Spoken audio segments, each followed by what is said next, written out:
여러분, 사랑하는 사람들이 여러분들 앞에서 너무나 마음이 괴롭고 고통하고 힘들어서 눈물을 흘릴 때 그 눈물을 바라보는 여러분들의 심정은 어떠십니까?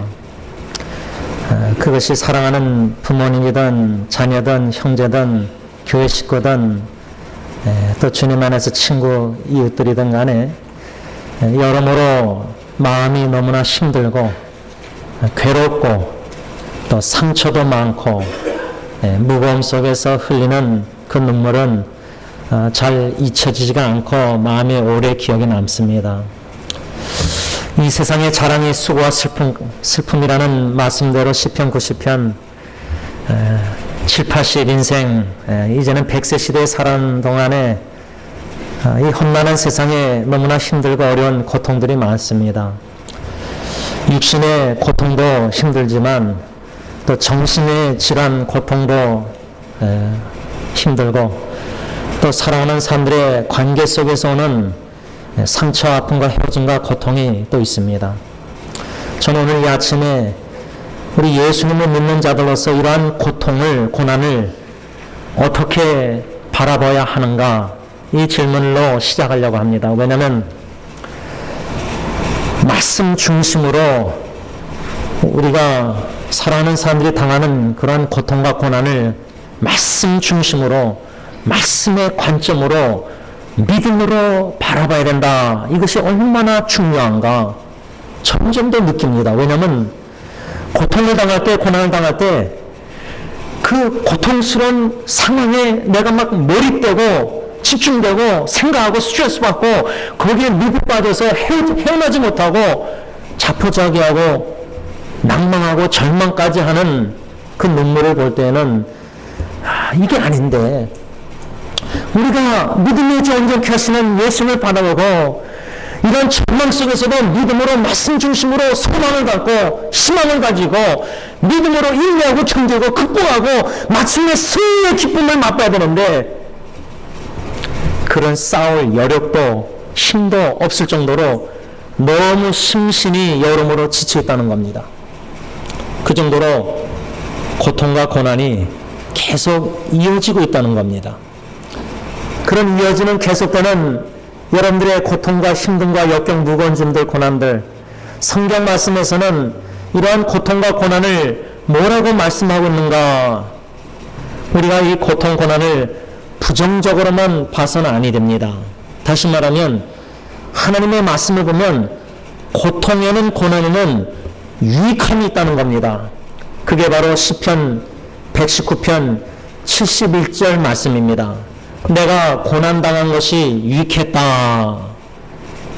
내가 고난당한 것이 유익했다. 우리의 삶에 겪는 어려움과 고통과 이 고난을 무익하게 해서는 안 된다는 겁니다.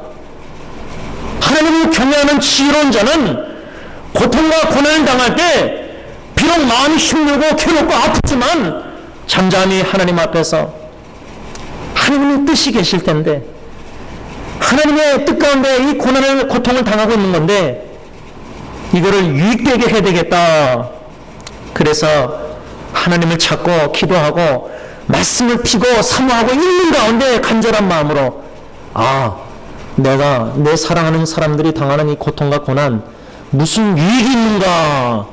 시편 119편 67절 첫 번째로 고난 당하기 전에는 내가 몰랐는데 고난을 당하고 보니까 내가 그릇 행했구나. 고난을 통해서 배우는 깨달음은 뭐냐면 내가 그릇 행했구나. 내가 잘못했구나. 내가 죄를 범했구나. 성경에선 고난의 유익은 내가 그릇 행했다. 두 번째 고난의 유익은 시편 119편 71절 배운 것처럼 우리가 고난을 통해서 하나님의 말씀을 배우는 겁니다. 하나님의 말씀을 배우는 겁니다. 귀로만 듣던 하나님, 그냥 성경 공부 설교로 알았던 그 하나님을 고난의 통로를 겪으면서 욥기 42장 보면은 내가 귀로만 듣던 하나님 이제 눈으로 봤다. 영이신 하나님을 어떻게 눈으로 볼 수 있습니까? 그 말은 고통의 통로를 겪으면서 욥은 귀로만 듣던 하나님을 삶으로 진짜 하나님을 만나고 체험한 겁니다. 임재를 경험한 겁니다. 그래서 고난의 유익은 하나님의 말씀을 배우고 그 말씀 속에서 가르치고 주고 있는 주님을 만나는 겁니다. 이게 얼마나 큰 축복인지 모릅니다. 세 번째, 지난주에 우리가 고난의 유익을 요나서 2장 9절 말씀, 요나 선자가 불순종하면서 결국 큰 물고기 안에서 물고기 안에서 바다 밑으로 내려갔을 때에 요나서 2장 9절 보면 구원은 여호와께로 말미암았다. 아무 소망이 없고 거기서 스스로 건져낼 수도 없고 누구의 도움도 청할 수 없고 인간의 무기력함과 무능력함과 절대 인간의 방법으로는 건진받을 수 없는 기적을 사모하는 그 상황 속에서는 주님만이 나를 건져줄 수 있다. 주님만이 나의 구원자이시다. 나의 건지는 구원은 주님밖에 없다. 이 신앙 고백을 극심한 고난에서 요나는 했다는 겁니다. 이렇게 세 가지만 시편 119편 67절 71절 또 요나서 2장 9절 이 석절 말씀만 근거해서도 볼 때에 우리가 당하는 고통과 고난은 유익하다는 겁니다. 다시 말하면 하나님이 우리의 삶에 주시던 허락하시는 고통과 고난은 우리를 위해서 우리에게 유익되게 하고자 주시고 허락하시는 고난이다, 그 말입니다. 그런 가운데 지난주 호세아 5장 15절 말씀을 묵상하면서 금요일날 토요일날 새벽기도 이틀 동안 묵상하면서 고난의 유익이 무엇이냐, 이스라엘 백성들이 하나님께 토요일날 안식일날 번제와 제사, 지금 말하면 주일날 와서 이렇게 예배 드리고 일상생활 속에서는 이스라엘 백성들이 바알, 우상 섬겼습니다. 지금 우리 많은 기독교인들이 주일날 나와서 하나님 앞에 예배 드리는 종교 예식이나 습관은 아주 익숙합니다. 그런데 주일 드리는 예배가 세상에 나가서 더 죄를 범하게 하는 위로와 은혜를 받고 있는 겁니다. 이스라엘 백성들이 토요일 안식일날 번제와 제사를 다 드렸지만은 그 남은 일에는 바알을 섬기는 양다리 신앙생활을 했습니다. 한 다리는 하나님, 또 다른 다리는 바알, 우상을 섬겼습니다. 예수님이 마태복음이나 공관복음에 하나님과 재물을 겸하여 두 주인을 섬길 수 없다. 하나를 사랑하고 하나를 미워야 되는데 지금 기독교인들은 이중 인격자로 우리는 지금 두 삶을 사는 겁니다. 두 주인을 섬기려고 하고 주님과 재물을 돈을 같이 섬기려고 하는 겁니다. 이러한 죄를 범하는 이스라엘 백성들에게 하나님이 사랑으로 징계하십니다. 그래서 고난을 당하는 겁니다. 그런데 그 고난을 통해서 호세아 5장 15절 보면 고난을 받을 때에 너희들이 나를 간절히 찾을 것이다.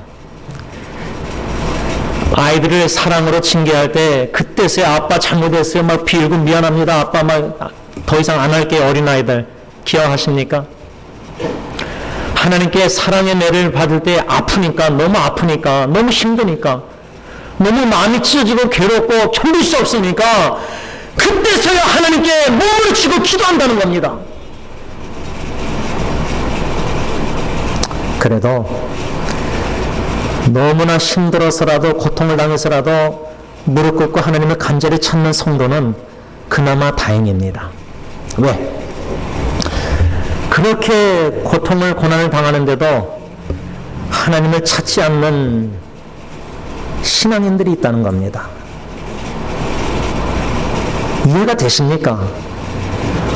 어떻게 하나님을 찾지 않을 수가 있습니까?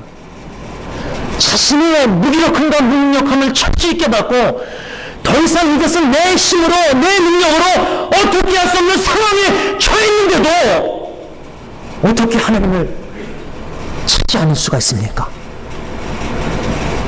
과연 하나님을 믿는다고 말할 수 있습니까? 그래서 호세아 5장 15절을 지난주 금요일날 토요일날 새벽기도 이틀 동안 묵상하면서 고난의 유익은 하나님을 간절히 찾는 것이요, 간절히 찾되 고난을 통해서 내 죄를 뉘우치는 이 고난의 유익, 은혜를 삼아야 되겠다, 그 말입니다. 그래서 제가 어저께 토요 새벽 기도회 때도 우리가 중보 기도할 때에 우리 주위에 사랑하는 사람들, 고통, 고난당하는 사람들 위해서 기도하면서, 그분들을 위해서 기도하면서 그들의 고통과 고난을, 눈물을 우리가 바라볼 때 우리도 힘들잖아요. 마음이 아프잖아요. 그러나 그들의 고통을 통해서 하나님이 나에게 가르쳐 주시고자 하는 교훈이 무엇인지를 위해서 기도하십시다. 그렇게 어제 새벽기도에 권면했습니다. 그런데 오늘 주일 어떻습니까? 여러분들이 사랑하는 사람들의 고통과 고난을 기억할 때 잊을 수가 어떻게 잊을 수 있습니까?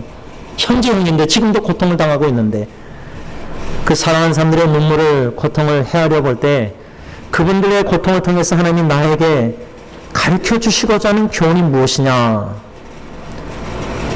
깨닫고 계십니까? 깨닫고 계십니까? 이 질문입니다.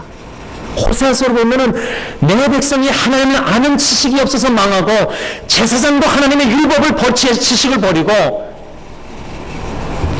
그러니까 하나님의 말씀을 주야로 묵상하고 사모하고 그 말씀을 사랑하지 않고 버리니까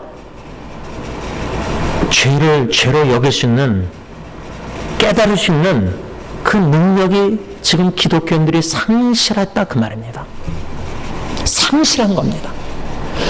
양심의 마비가 온 것은 죄를 죄로 여길 수 있는, 깨달을 수 있는 하나님의 율법을, 내 계명을 알지 못하기 때문에, 절대 진리를, 말씀을, 법을, 율법을, 계명을 깨닫지 못하기에 내가 그걸 어겼구나 자각을 못한다는 겁니다. 그 지경까지 왔다는 겁니다. 우리 기독교인들이 지금.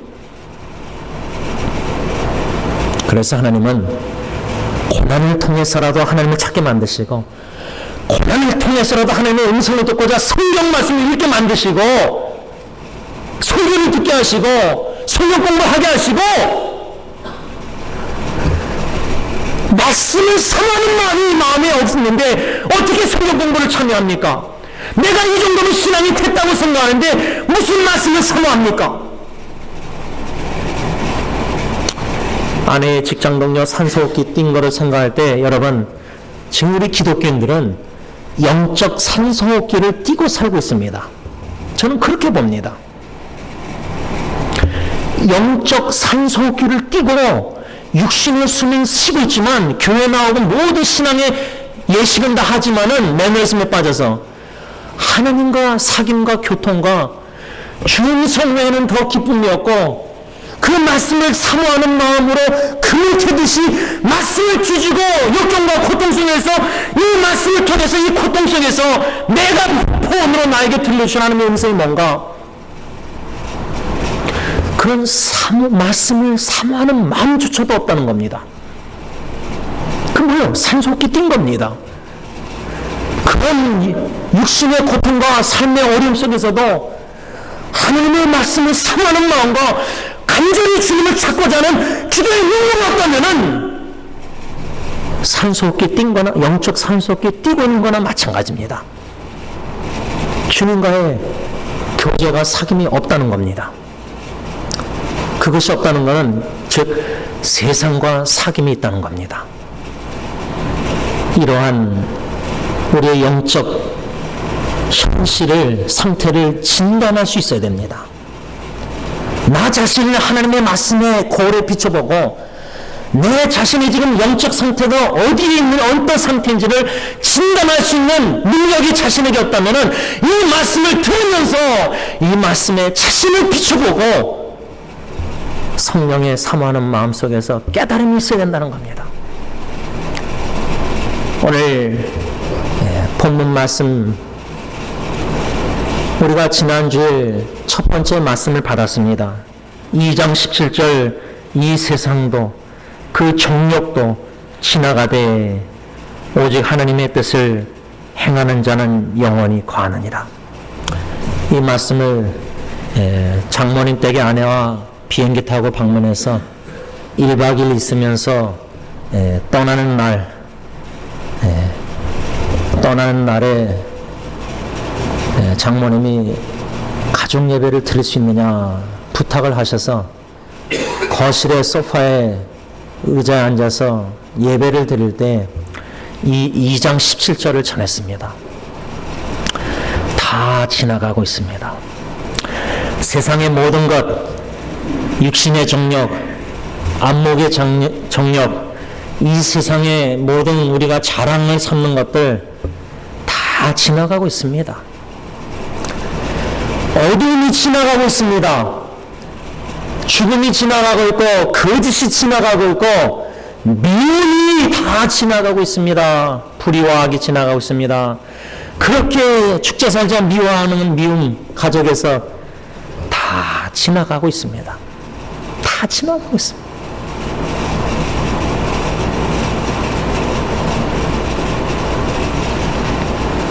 여러분,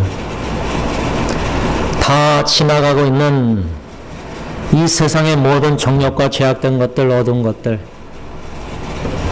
왜? 참빛이 되시는 예수 그리스도가 비치셨기 때문에 이미 2000년 전에 이 땅에 오셔서 빛이 환하게 비칠 때 어둠은 물러갈 수밖에 없습니다.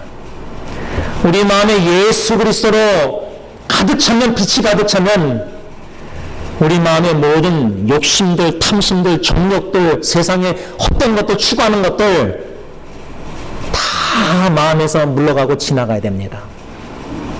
그러면서 사도 요한은 오직 하나님의 뜻을 행하는 자는 영원히 거한다, 영원히 산다. 여러분, 예수 믿고 영원한 생명을 얻은 자로서 오직 하나님의 뜻을 행함으로 영원한 삶을 이 땅에서도 부분적으로 누려야 되지 않겠습니까?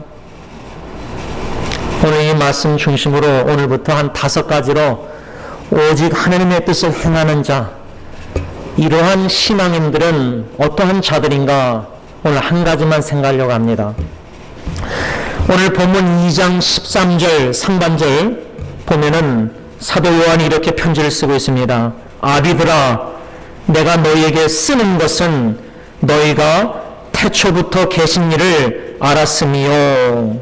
그런데 14절 중가운데 가보면은 아비들아, 내가 너희에게 쓴 것은 너희가 태초부터 계신 일을 알았으며, 이렇게 13절, 14절 사도 요한은 2번이나 반복해서 똑같은 말씀을 2번이나 하고 있습니다.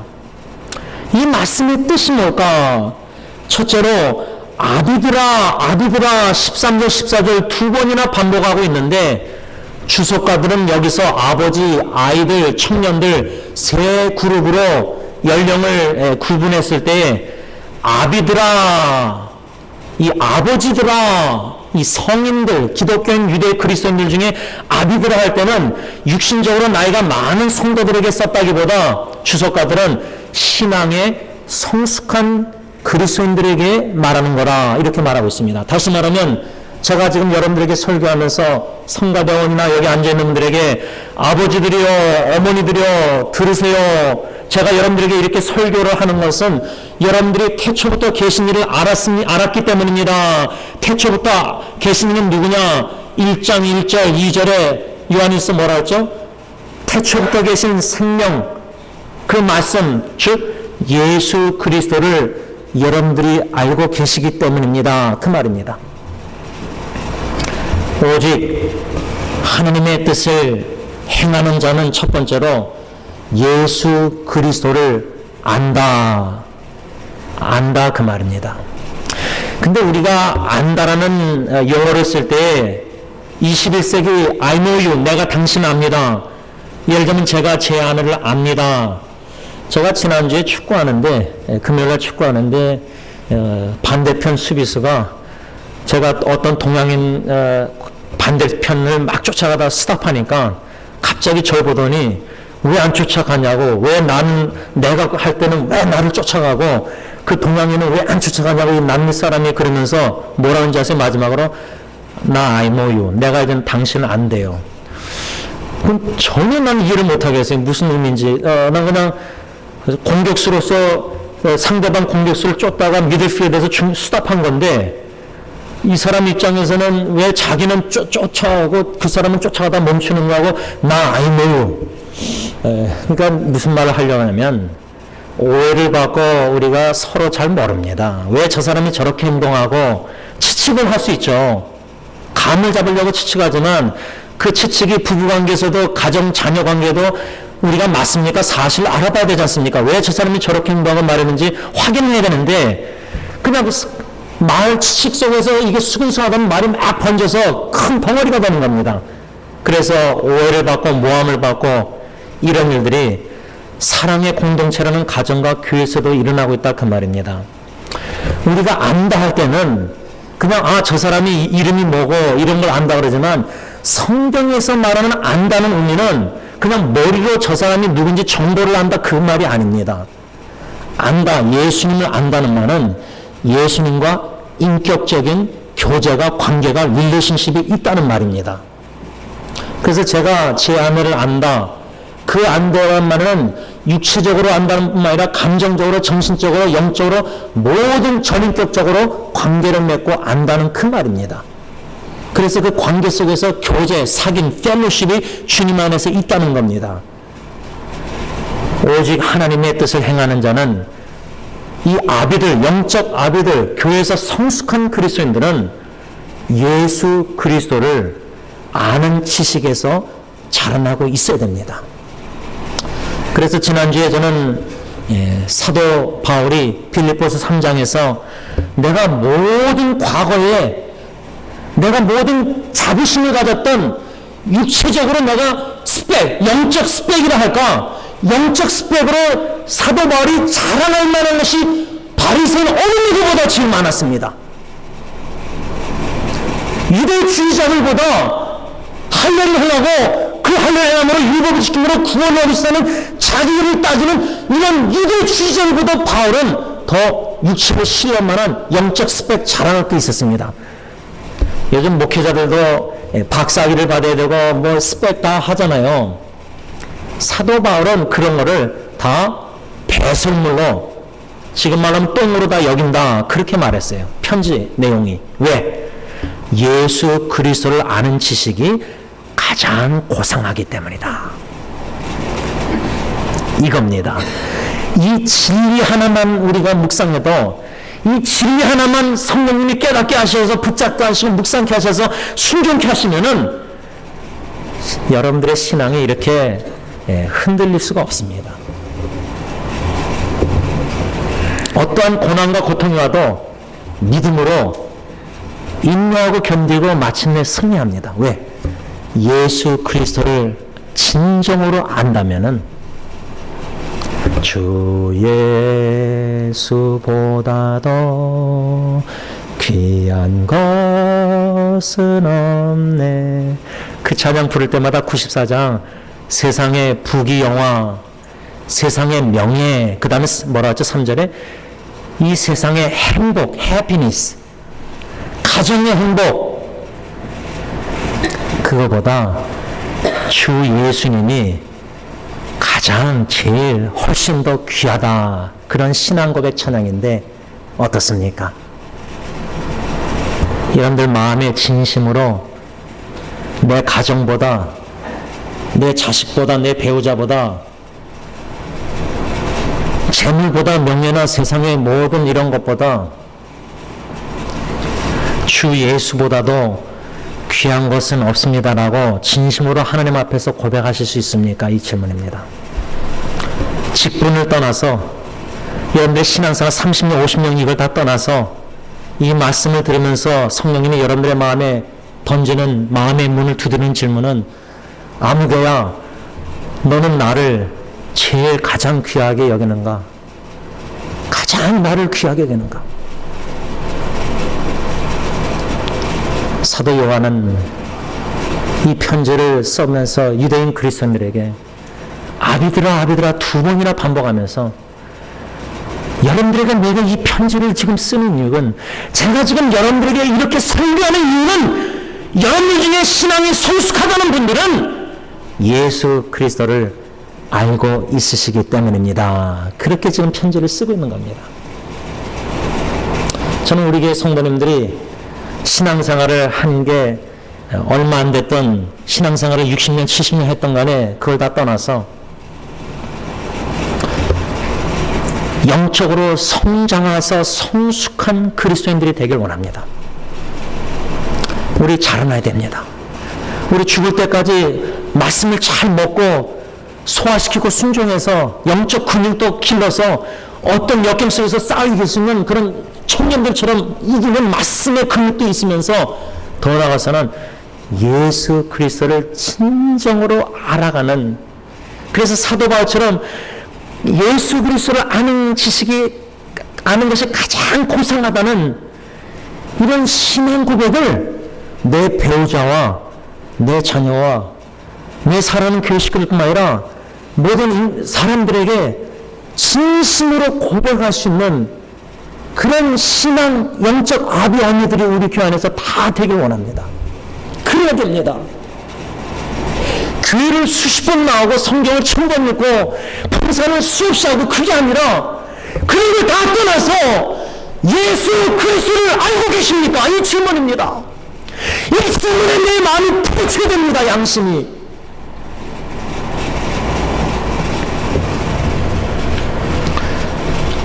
(2003년도) 여름에 벌써 16년이 됐습니다. 한국에 있었을 때 목사님들, 전도사, 강도사, 사모님들, 장로님들 1000명 사랑의 안상수행관에서 교회 목회자 갱신협회 때 미국에서 오신 강사 목사님이 마태복음 16장 18절 예수님이 베드로에게 내가 내 교회를 세우겠다. I will build my church. 승리께 못 살겠다고 부목사 1년 안식년 원로 목사님 할 때 한국으로 도망갔는데 요나처럼 그 말씀으로 지원아 너는 세우지 못하지만 승리장로에게 내가 내 교회를 세우겠다. 그 말씀에 은혜 받고 성령의 확신 속에서 믿음 속에서 내 주의 나라와 찬송가 부를 때 울면서 승리교회를 그리웠습니다. 그리고 돌아왔습니다. 그게 벌써 10년이 다 돼갑니다. 그때부터 저는 10년 동안 우리 교회를 위해서 기도할 때, 세사역을 위해서 기도할 때 첫 번째 이 마태복음 16장 18절 약속의 말씀의 문맥에 근거해서 제일 첫 번째 뭐냐면 하나님 우리 승리교회 모든 식구들 예수 그리스도를 알아가는 지식에서 자라나게 하옵소서. 예수 그리스도를 인격적으로 알게 하옵소서. 그 예수 그리스도를 인격적으로 알고 사도 베드로처럼 신앙 고백을 할 수 있게 하옵소서. 왜? 예수님이 제자들에게 질문했습니다. 그 마태복음 16장 문맥에 보면 사람들이 인자가 누구라 하느냐 13절 그랬을 때 제자들이 어떤 사람은 세례요한, 어떤 사람은 엘리야, 어떤 사람은 에레미야, 혹시나 예언자들 중에 한 사람. 지금 여러분들이 예수님은 누구십니까? 질문할 때 예수님은 기독교의 창시자, 예수님은 선한 선생, 예수님께서 제자들에게 너희는 나를 누구라 하느냐 이 질문을 오늘 여러분들에게 던집니다. 예수님이 저와 여러분들에게 오늘 이 아침에 질문하는 겁니다. 너희는 나를 누구라 하느냐. 여러분들의 예수님은 누구십니까? 요즘 기복신앙이 판을 치는 시대의 강단도 목회자 설교도 예수 믿으면 복 받습니다. 예수 믿으면 재물의 물질의 축복 받습니다. 예수를 믿는 이유가 뭔가 내가 이익을 얻고자 교회 나오는 겁니다. 사업을 하고자 교회 나오고. 여러분들은 예수님이 누구십니까? 그때 사도 베드로가 주는 그리스도시요 살아계신 하나님의 아들이시니다. 이 신앙 고백 자체의 의미도 우리는 잘 모르고 있습니다. 주는 예수님을 가르쳐 사도 베드로는 주님이라고 그랬습니다. 근데 우리는 신앙생활을 50년, 60년 해도 주님이란 뜻이 뭔지 잘 모릅니다.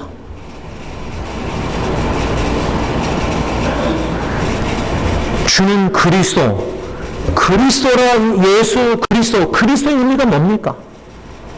기름 부은 자라 그 뜻까지는 압니다. 근데 예수님이 그리스도 기름 부음 받은 자이십니다 고백이 무슨 의미입니까? 이것도 잘 모릅니다. 살아계신 하나님의 아들, 살아계신 하나님의 아들인데 우리 마음에는 죽은 아들처럼 모시고 살고 있는 겁니다. 살아있는 믿음이 아니라 죽은 믿음을 가지고 있다는 겁니다. 야고보서 말씀처럼. 다시 말하면 이 신앙 고백 의미도 잘 모르지만 이 신앙 고백대로 하나님 살아가게 하옵소서. 이게 첫 번째 기도 제목인데 이 첫 번째 기도 제목조차도 너무 심각하다 그 말입니다. 영적 진단 상태가.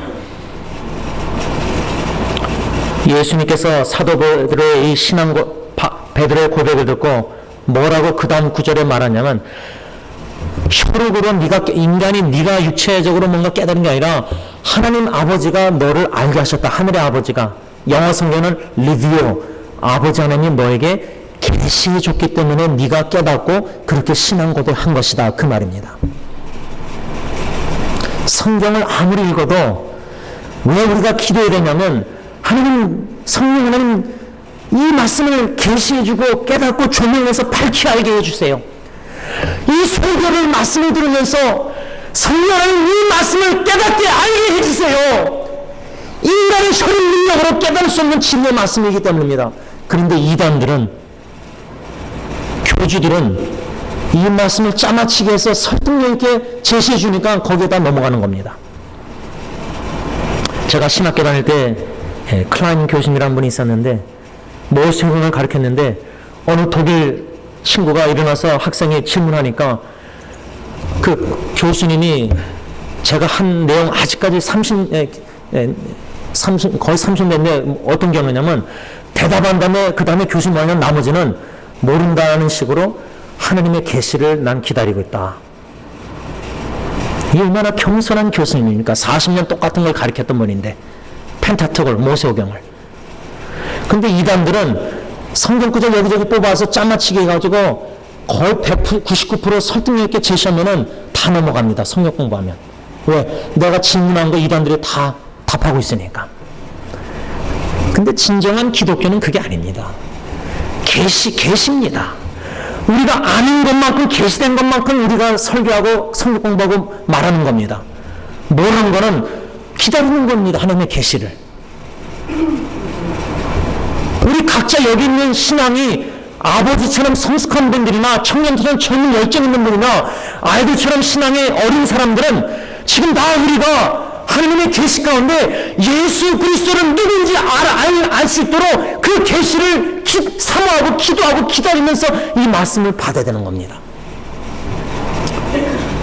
말씀을 좀 정리합니다. 여러분, 오직 하나님의 뜻을 행하는 자는 영원히 산다.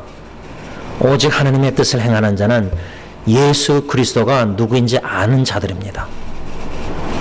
예수님의 질문, 너는 아무개야, 너는 나를 누구로 하느냐? 이 아침에 예수님이 이 설교를 통해서 저와 여러분들에게 던지시는 질문은 너는 나를 누구로 하느냐? 예수님이 질문하고 계십니다.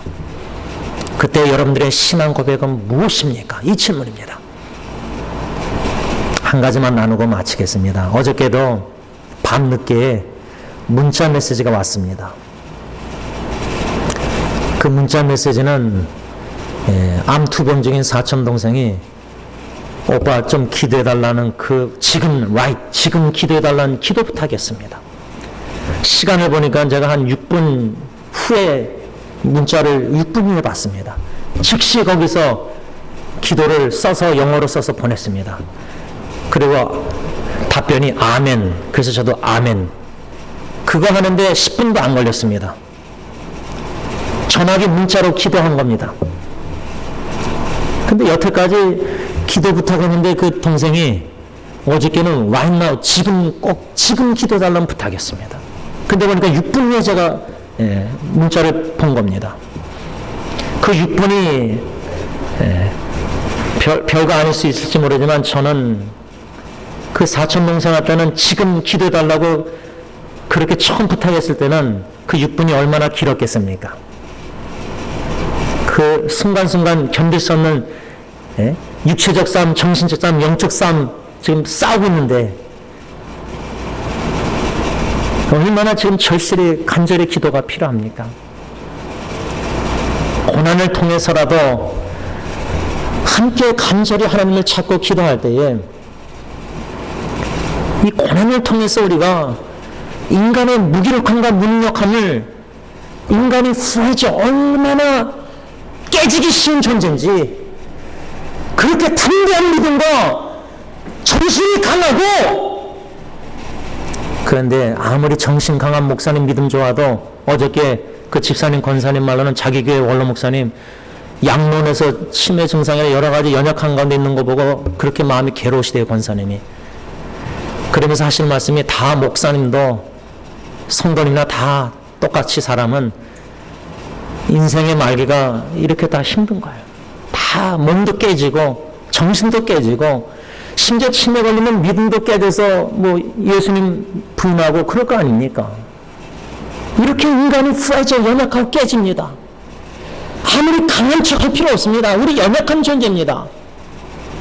이 연약함을 고난을 통해서 깊이 깨달아갈 때 주 예수보다도 귀한 것은 없네. 오늘 설교 끝나고 이 찬양 부르고 싶은 이유는 진짜 이 세상의 소망은 진짜 있어.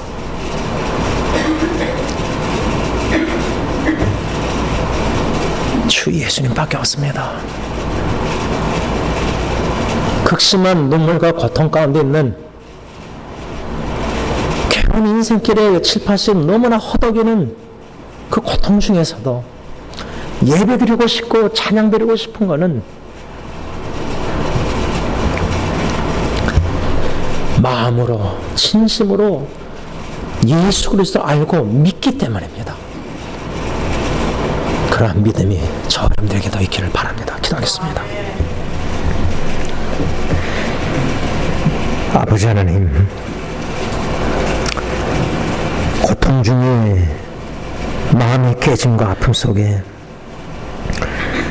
심신이 지치고 더 이상 견딜 수 없는 상황 속에서 그 와중에서도 하나님께 예배를 드리고 그 예배가 어느 누구에게는 마지막 예배가 될 수 있지만은 함께 마지막 예배가 될 수 있지만 인종이도 의식이 없어도 마지막 예배 드리는 이유는 우리 주님은 예배를 받으시게 합당하신 우리의 하나님이시기 때문입니다. 우리를 구원하시고자 십자가에 못 박혀 죽으신 주 예수 그리스도를 알아갈 때에 이 세상의 행복과 명예와 부귀영화 다 지나가고 주님 앞에서는 다 무의미하고 다 헛된 것들, 움켜쥐려고 했던 것들, 아무것도 가지고 갈 수 없는 죽음 앞에서 모든 어두운 것들을 다 버리고 창빛이 되시는 예수 그리스도가 가장 귀하다는 신앙 고백을 하고 싶습니다. 찬양으로라도 할 수 있도록 은혜 내려 주시옵소서. 예수님의 이름으로 간절히 기도를 올려옵나이다. 아멘.